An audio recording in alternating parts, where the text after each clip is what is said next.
All right, guys. Tonight's set of notes is entitled The Legislative Branch. So we're going to look at how Article 1 of the Constitution lays out the powers, structure, and parts of the legislative branch of our government.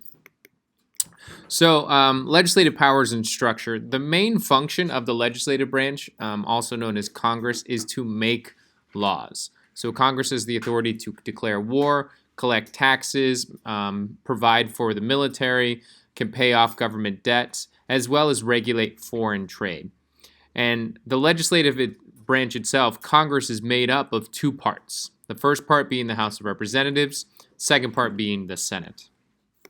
So a quick recap of what we've already learned. House of Representatives is made up of 435 members representing all 50 states. Each state is representation is determined proportional to its population. Members of the House of Representatives serve for 2-year terms, and these terms are specifically limited to be short so that members of the House of Representatives are more responsive to the needs of their constituents, the people that they represent. You must be at least 25 years old to be a representative. And some specific powers are limited to the House of Representatives. Only the House of Representatives can propose tax laws. The Senate helps pass tax laws, but only the House of Representatives can propose them. And the House of Representatives has the power to impeach the president. The other branch of, or the other part of Congress is the Senate. Senate is made up of 100 members, 2 representing each of the 50 states. And they serve a 6-year term.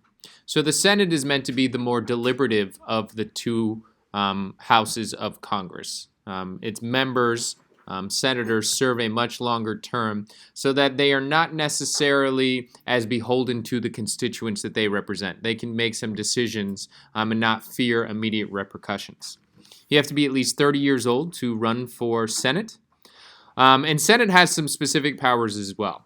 They have the power to approve presidential appointments. So this could be like ambassadors, or this could be members of the cabinet, something we'll talk about when we get to the executive branch. They also have the power to ratify treaties. And in the case of impeachment, if the House of Representatives impeaches a president, the trial is conducted in the Senate, and the members of the Senate, all 100, sit as jurors in that trial. Now, the House and the Senate work together. They have a lot of powers that they share. Laws, besides tax laws, can be proposed and passed in both the House and the Senate. It must pass for a law to go in to function. It must be passed by both the House and the Senate and signed by the President. Both House and the Senate can declare war. They can also override a president's veto with a 2/3 vote, and we'll talk about the veto power with the executive branch. And they can propose amendments to the Constitution, again with a 2/3 vote. One of the most important elements of Article 1 of the Constitution is the necessary and proper clause. So this is part of the legislative branch. It's also known as the elastic clause.